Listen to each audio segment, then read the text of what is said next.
I was 15 the night my father decided to break our family in half, not with violence, not with shouting, but with the calm, rehearsed cruelty of a man who had already moved on long before his body followed.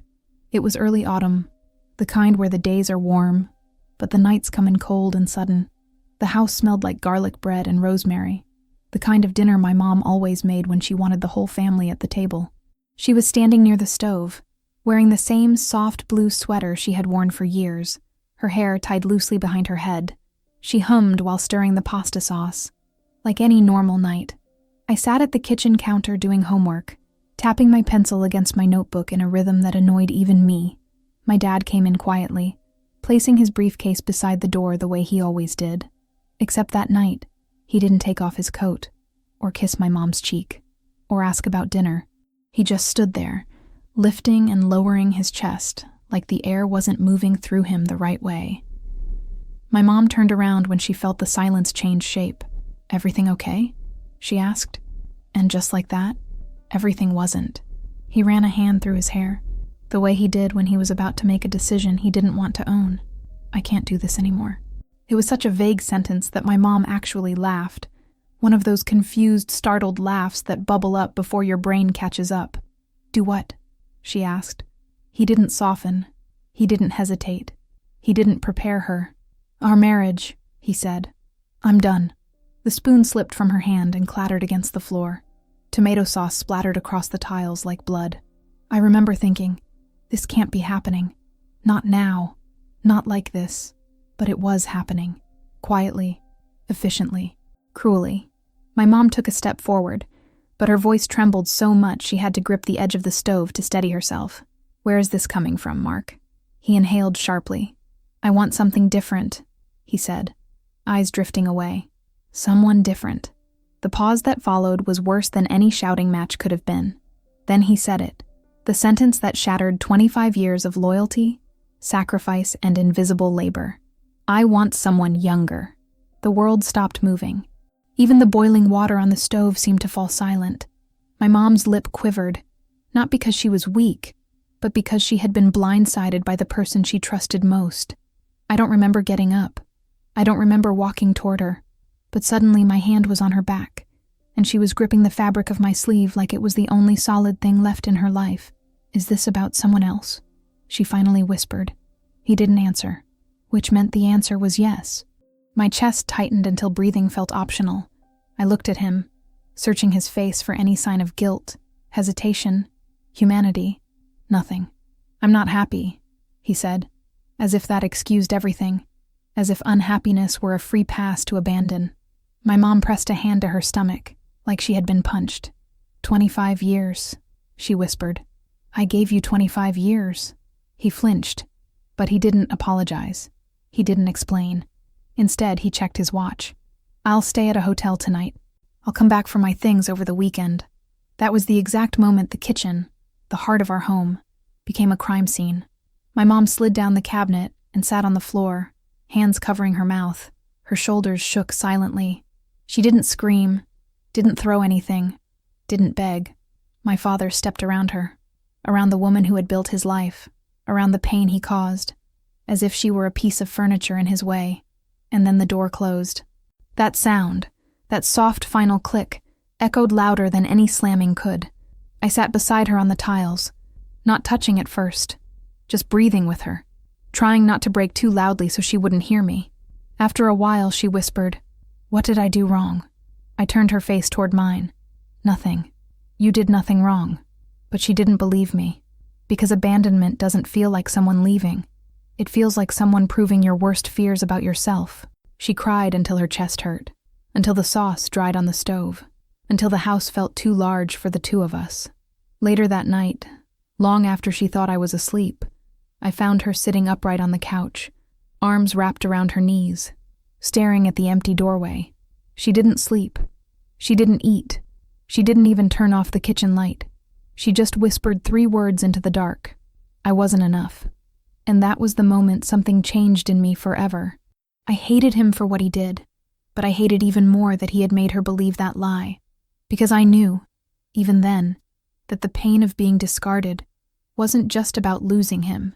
It was about losing the version of herself she had spent 25 years becoming. But that night, I couldn't tell her the truth, that one day, she would rise so far beyond him that he wouldn't even deserve to be a footnote in her story. For 3 days after my father walked out, my mother moved through the house like a ghost, learning how to inhabit its own body again. She didn't speak much. She didn't cry the way she had that first night. Instead, she carried silence around her like a coat that was 2 sizes too heavy. Every morning she made coffee for 2. Every evening she set out 3 plates. And every night she folded the blanket on the couch where he used to fall asleep halfway through a movie. It was painful to watch, because she wasn't doing it out of habit. She was doing it out of hope, the small, fragile hope that he would realize what he'd thrown away and come home before the damage was permanent. But some damage doesn't heal, not because it can't, but because the person who caused it never intended to fix it. On the 4th day, the damage arrived in the form of a text message. My mom was standing at the kitchen counter, slicing apples for a pie she had no appetite to eat. Her phone buzzed beside her. She wiped her hands on a towel and picked it up. I watched the color drain from her face. "Who is it?" I asked carefully. She swallowed so hard I could hear it. "It's your father." I stepped closer and glimpsed the message. "We need to talk. It's important." My mom stared at the screen as if the words might rearrange themselves into something less terrifying. "Do you want me to be here?" I asked. She nodded. "Please." When my father arrived, he looked different, not physically, but in the way he held himself. His shoulders were back, his eyes alert, his entire posture tighter than usual. He looked like a man who had rehearsed a speech he wasn't sure he had the courage to say out loud.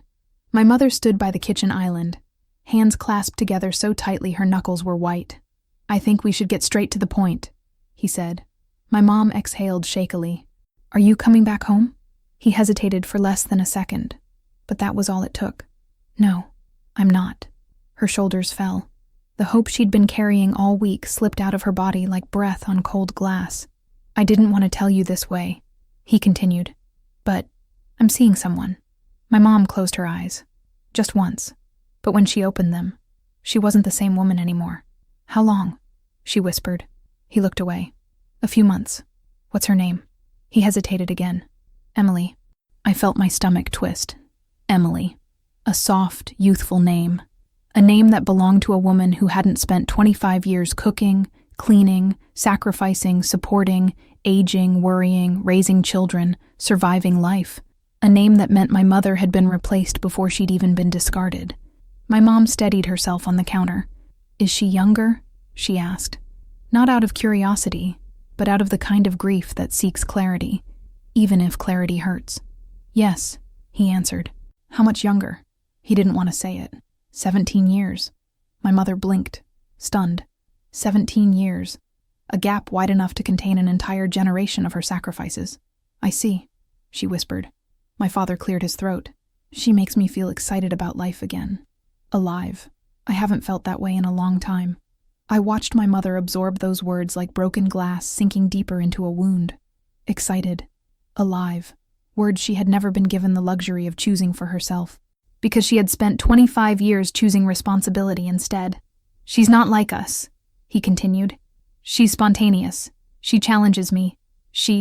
My mom held up a hand. "Please stop." Even he seemed startled by the quiet authority in her voice. Then she said something I didn't expect. "Where did you meet her?" "At work," he admitted. "She's new to the company." Of course she was. Fresh. Untouched by years of emotional labor. He went on. "I'm sorry, Sarah. Truly. But I can't deny my feelings. I'm choosing happiness." My mom stared at him, expression hollow. Not because she lacked emotion, but because too much emotion had flooded her at once, leaving only numbness. "I supported you when you had nothing," she said quietly. "I built our home, raised our daughter, held you during every failure and celebrated every success. And now you choose happiness with someone who never had to carry any part of your burdens?" He didn't answer. Then she asked the question that took all the breath out of the room. "Was I ever enough for you?" My father exhaled, long and slow. "You were what I needed at the time." At the time. Like she was a phase he had outgrown. Like she was a pair of shoes that had worn out after too many miles. My mom let out a broken, astonished laugh. "And what am I now?" He didn't answer, so she answered for him. A placeholder. He closed his eyes. I didn't mean it like that, but that's what I was. He didn't deny it. Then, slowly, my mom straightened her back, wiped her tears, lifted her chin. I didn't know it then, but this was the first moment of her rebirth. You may leave, she said softly, but not because you found someone younger. Not because you think she makes you feel alive. Not because I wasn't enough. My father frowned, confused. Then she delivered the sentence that would haunt him forever. You may leave because you never deserved the woman I became while you were busy looking for a girl. He froze. She turned away from him, and without raising her voice, without screaming, without begging, she finished. And one day, Mark, you will understand that losing me was the biggest mistake of your life. For the first time in 25 years, my mother woke up alone in her bed. Not because my father had left early for work. Not because he'd fallen asleep on the couch. Not because he was traveling for business. She woke up alone because she had chosen to send him away. But choosing strength doesn't erase pain.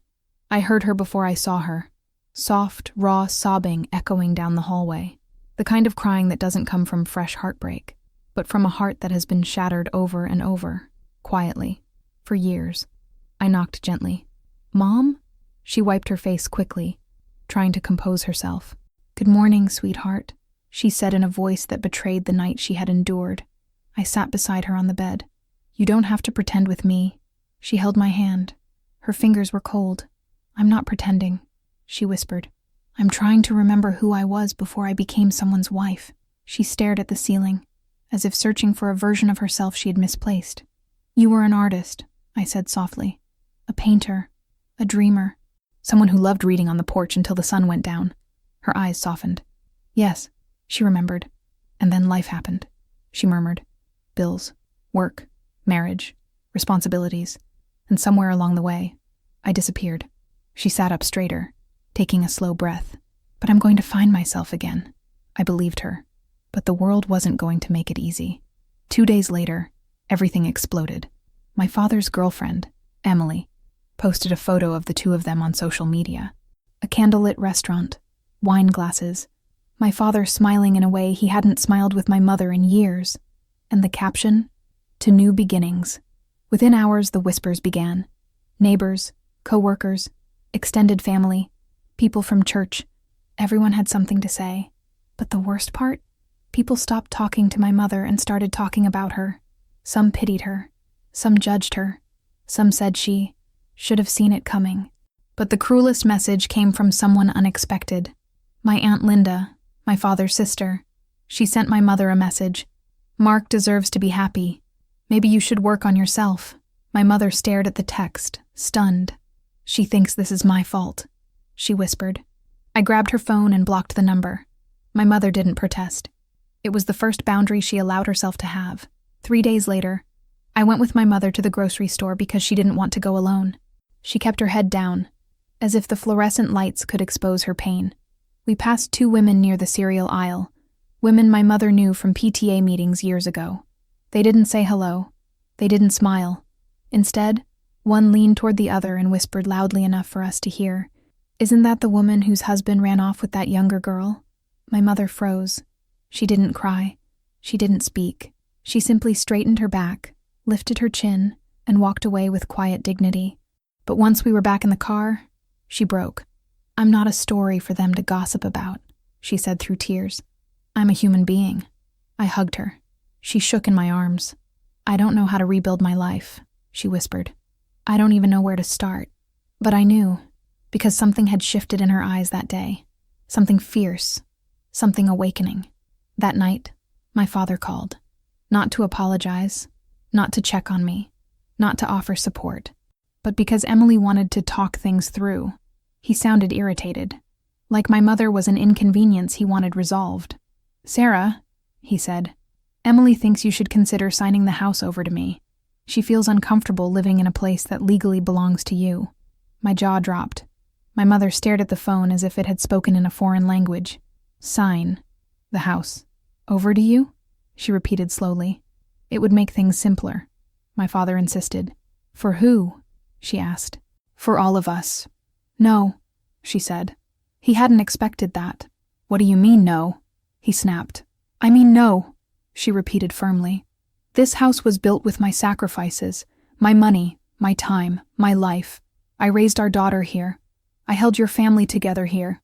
And now you want me to gift it to you because your girlfriend feels uncomfortable. Sarah, don't make this harder than it needs to be. My mother laughed. A sharp, broken laugh that carried years of repressed resentment. You already made it hard, she said, by betraying me, by humiliating me, by replacing me before you even left. She took a breath, steady and controlled. Mark, this house isn't going anywhere, but you are. He tried to argue, but she hung up. It was the first time in her life she had ended a conversation with him on her terms. The next morning, my mother sat at the kitchen table with a cup of coffee and a notebook. What are you doing? I asked. Writing. What kind of writing? She smiled softly. The kind a woman writes when she finally realizes her worth. She spent hours writing, crossing things out, rewriting, collecting courage between each sentence. When she finished, she sealed the letter in an envelope and left it on the counter. I'm giving this to your father tomorrow, she said. What does it say? She kissed my forehead. You'll hear it when he does. She looked tired, but she also looked powerful, like a storm that had like a woman who had decided her life was no longer negotiable. My mother didn't sleep the night before she confronted my father. I could hear her pacing the hall at 2 a.m., running water in the bathroom at 3, sitting in the living room in complete silence at 4. She wasn't nervous. She was preparing, like someone sharpening a blade not to attack, but to finally cut the last thread tying her to a life that had already abandoned her. By sunrise, she was dressed, hair brushed, makeup done. Nothing dramatic, just enough to remind the world, and herself, that she was still a woman with dignity. At 9 a.m., she asked, Can you come with me? Of course, I said. We drove to my father's new condo, the one he had rented temporarily while he figured out his future with Emily. I noticed my mother gripping the letter she'd written, her fingers pressing into the paper like it was the only thing keeping her steady. When we reached the door, my father opened it almost instantly. He looked irritated, not guilty, not ashamed, not conflicted, just annoyed, as though my mother was late for a dentist appointment he had scheduled for her. Sarah, he sighed, I don't have a lot of time. Emily and I. My mother stepped inside without asking. It startled him. It startled me. She had never walked into a room with him unless she was invited, but that woman was gone. She stood in the middle of the living room, glanced around. Clean, modern, staged, no trace of the life they had built together. He closed the door, crossing his arms. What's this about? My mother handed him the letter. I want you to read this, she said calmly. Now, in front of me. My father frowned. Can't this wait? No, she said, and something in her tone made him obey. He opened the envelope and unfolded the pages. I watched him read. The first lines softened his face, but as he continued, his expression tightened, jaw clenching, lips pressing thin, nostrils flaring just slightly. And then he reached the last page. That's when he looked up at her. What is this supposed to be, Sarah? He asked quietly. My mother didn't hesitate. It's the truth, he scoffed. The truth? This letter is full of accusations. They're not accusations, she interrupted. They're facts you never had the courage to confront. He threw the letter onto the couch. Do you really think you're the victim here? My mother inhaled slowly, as if drawing breath not into her lungs, but into her newfound strength. Sit down, she said. What? Sit down. Her voice didn't rise. She didn't shout, but she spoke with a command so steady, so controlled, that my father actually sat. My mother remained standing. And then she began, the speech that took him apart. Mark, she said softly, I spent 25 years believing you were a good man who made a bad decision. But the truth is much harder to face. He shifted uncomfortably. You didn't just find someone younger. You didn't just fall out of love. You didn't just get tired of marriage. She stepped closer. You walked away from a life you never fully appreciated. My father opened his mouth, but she held up a hand. Let me finish. He went quiet. For 25 years, I stood beside you through every failure, every layoff, every insecurity you carried like a shadow. I supported you financially when you couldn't support yourself. I raised our daughter while you focused on work. I sacrificed pieces of myself, my dreams, my career, my identity, to build the foundation you now take for granted. Her voice didn't shake. Not once. But instead of seeing my loyalty as love, you saw it as convenience. You mistook my support for obligation, my forgiveness for weakness, my consistency for stagnation. He swallowed hard. You say Emily makes you feel alive. She shook her head. No, Mark. She just makes you feel young. And you're confusing that with happiness. He blinked, thrown off by her calm precision. You didn't fall in love with her, my mother said. You fell in love with who you think you are when you stand next to her. Silence. Then she delivered the sentence that cracked his facade. She is not your future. She is your escape. He looked stunned. My mother continued. You left a woman who loved you for a girl who doesn't even know you. Not the real you. Not the insecure, aging, emotionally unavailable man you always hid behind work and distractions. She fell for the version of yourself you fabricated for her. My father's face turned red. Enough, Sarah. No, she said. For the first time, I am speaking, and you are listening. He leaned back, defeated. She took a breath. And here is what you must understand, Mark. You didn't replace me because I stopped being enough. You replaced me because you couldn't handle the woman I became while I was busy carrying the weight of our entire life. He stared at her, like the truth was something physically striking him. And one day, she said softly, when the shine wears off, when the novelty fades, when you realize that what you chased was emptiness wrapped in youth, you will remember me. She stepped closer, her eyes locked onto his. And it will break you. My father looked down. Finally. He understood what he had lost. But it was too late. My mother walked toward the door, pausing only once. Oh, and Mark? He looked up, eyes glossy. She smiled, not cruelly, but with the dignity of a woman resurrected. You didn't discard me. You freed me. And I will build a life so beautiful that you'll spend the rest of yours wishing you had stayed. She walked out. He didn't follow. He didn't speak.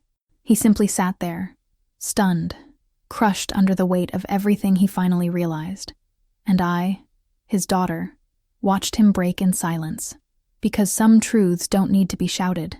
They just need to be spoken by the right woman at the right time. My mother didn't look back once as we walked away from my father's condo. But I did. I turned just enough to see him standing there in the doorway. Shoulders slumped, eyes unfocused. The letter she had written lying forgotten on the floor beside him like a truth he wasn't ready to pick up. He looked smaller. Not physically, but in the way a balloon looks smaller once the air inside has escaped. My mother didn't notice. She was too busy breathing again. For the first time in 25 years, her lungs belonged only to her. When we got home, she sat at the dining table, hands trembling. Not from regret, but from adrenaline. Mom, I said gently, are you okay? She didn't answer right away. Then she whispered, I didn't realize how long I've been silent, until I heard my own voice today. She looked at her own hands as if seeing them for the first time. I didn't know I was capable of that. You were always capable, I said. You just never had permission. She smiled softly. Maybe I was waiting for someone to give me permission. Someone else? I asked. No, she said, her eyes warming. Myself.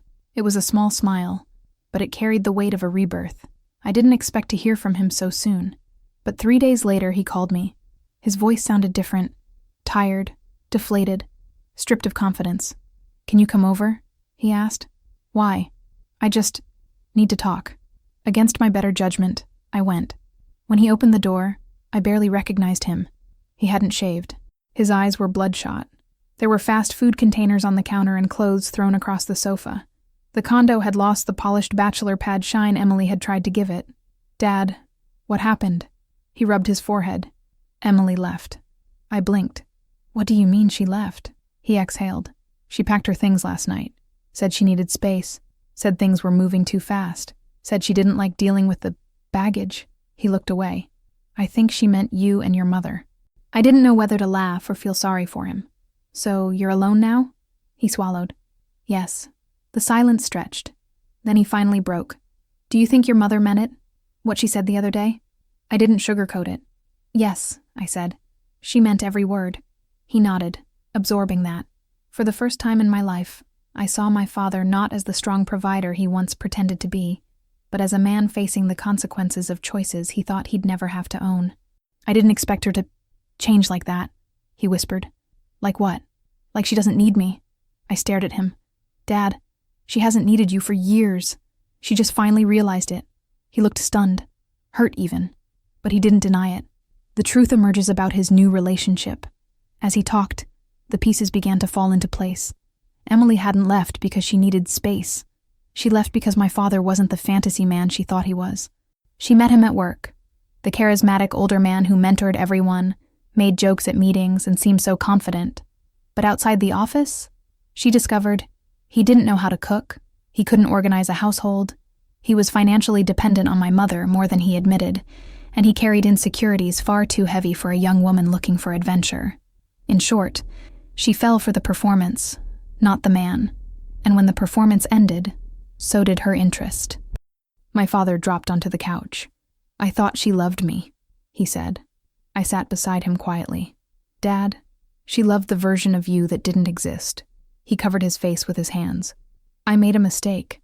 I didn't correct him, because one mistake can be corrected. But abandoning your family, betraying your wife, destroying 25 years of marriage for an illusion, that wasn't a mistake. That was a choice. And choices come with consequences." 2 weeks passed. My father grew thinner, quieter, more hollow. But my mother? She was changing in ways I had never seen. She started walking every morning, sometimes with music in her ears, sometimes just listening to the world around her. She got a haircut. She bought new clothes. Not flashy, just clothes that made her shoulders sit a little higher. She signed up for a pottery class. She smiled more. It wasn't the smile of a woman who had moved on. It was the smile of a woman who had finally stopped waiting. One evening, I found her sitting on the porch, painting again, something she hadn't done in nearly 2 decades. "You look peaceful," I said. "I feel peaceful," she replied. Then she added something that shocked me. "I'm excited for my life. For the first time. I'm actually excited." Those words felt like sunlight, breaking through clouds that had covered our home for years. It happened on a Saturday afternoon. My mother was repotting her plants in the backyard when we heard a knock. I opened the front door. My father stood there holding a bouquet of flowers, tired, bruised by reality, and visibly remorseful. "Is your mother home?" he asked. My chest tightened. "Why?" He swallowed hard. "I need to apologize. And then, I need my family back." I nearly dropped the door, because for months, my mother had been a shadow living in his world. But now he was a shadow in hers. I called my mom. She came to the door slowly, wiping soil from her hands. When she saw him, there was no anger, no longing, no heartbreak, just clarity. He offered the flowers. She didn't take them. "Sarah," he whispered, "please, I made a mistake. I want to come home." My mother looked at him for a long moment. Then she looked at me, and in that moment, I knew. Whatever she was about to say would change everything. My mother didn't rush to answer him. She didn't gasp or stumble or melt the way women in movies sometimes do when the man who broke them comes back with flowers and regret. She simply stood there, calm, steady, unshaken. For a moment, all 3 of us were frozen in silence. My father looked smaller than ever. The bouquet of flowers trembled slightly in his hand. He was waiting for the version of my mother who used to rescue him from the consequences of his choices. But she wasn't here anymore. My mother exhaled softly. "Mark," she said, her voice gentle but firm. "Why are you here?" "I told you," he said, swallowing hard. "I want my family back. I want us back." My mother studied his face the way someone studies a photograph of a person they used to know. "You didn't come back for the family," she said quietly. "You came back because your escape fell apart." He flinched. "That's not true." "It is," she interrupted. "When you had Emily, you didn't want us. When she left you, suddenly you remembered what you had." He opened his mouth, but she kept going. "You don't miss me. You miss the version of yourself you were when someone admired you without knowing your flaws." He blinked rapidly, like the truth was a slap he hadn't braced for. "Sarah, please, just let me explain." My mother let out a long breath. "Okay," she said. "Explain." He stepped closer. "I made a mistake. A huge mistake. I thought I wanted something new, something exciting. But I was wrong. I miss home. I miss you. I miss us." My mother tilted her head slightly. "Which part of us do you miss, Mark? The part where I cooked every meal? The part where I carried your insecurities? The part where I worked to support your dreams while mine collected dust? Or the part where I forgave you for things you never apologized for?" He stared at her, stunned. "I miss the life we built," he said weakly. "No," she corrected. "You miss the life I built." A tremor went through him. "But we can try again," he whispered. "Please." My mother clasped her hands in front of her. "Do you love me, Mark?" The question landed like a stone. I care about you, of course I do. That's not what I asked." He hesitated too long, and the pause gave her all the answers she needed. She nodded slowly. "That's what I thought." The turning point. My father tried again. "I can love you again, Sarah. I just need time and effort. We can fix this." She held up a hand. "No, we can't." His shoulders fell. "Why not?" he asked, voice cracking. She stepped closer, not out of affection, but out of closure. "Because the woman who loved you doesn't exist anymore." He blinked, confused, and then she explained. "For 25 years I loved you in ways you never knew how to receive. I loved you with patience, loyalty, sacrifice. I held you up every time you collapsed. And when you walked away, something inside me broke in a way that can't be undone." Her voice softened. "You didn't just end our marriage, Mark. You ended the version of me who was willing to lose herself to keep you." He swallowed hard. "I can change," he whispered. My mother's eyes were kind, but resolute. "I hope you do," she said. "Not for me, for yourself. But the woman standing here now, she doesn't want you back." He looked like the ground beneath him had dropped away. "Sarah, please." And then she said the sentence that sealed their future forever. "I'm not punishing you, Mark. I'm freeing both of us from a life neither of us belonged in anymore." He tried to argue, but his voice broke. For the first time, he truly cried. Not from guilt, not from love, but from the realization that he had lost something irreplaceable. My mother gently pushed the flowers back toward him. "These are for the woman you wish I still was," she said softly, "but I've outgrown her." And then she stepped back inside the house and closed the door. This time, he didn't stop it with his hand. He didn't beg. He simply stood there, alone, defeated, a man facing the ruins of his own choices. Epilogue. The life she built after him. My mother didn't collapse. She didn't break. She didn't regret. She flourished. She returned to painting. She volunteered at a local arts center. She made new friends, women her age who had lived their own versions of heartbreak and emerged wiser for it. She learned how to enjoy silence and company and her own reflection. She laughed more, smiled more, breathed more freely. And one day, not rushed, not forced, not desperate, she met someone, a gentle man named Thomas, who admired her strength, respected her boundaries, and never once made her feel like she had to shrink herself to fit his world. My father saw them together once at the farmer's market. He froze. My mother didn't. She simply greeted him with the polite warmth one gives to a former acquaintance, not a former husband. And that's when my father understood. He had not lost his wife. He had lost the version of her he took for granted, and the woman she became was never going to belong to him. The final truth. Looking back years later, I realized something. My father didn't break my mother. He revealed her. He revealed the strength she had always carried quietly. He revealed the fire she had dimmed for his comfort. He revealed the woman she was never allowed to become inside their marriage. And in the end, he revealed something far more painful. He was never capable of loving the woman she was meant to be. But she loved herself enough to walk away, and that made all the difference.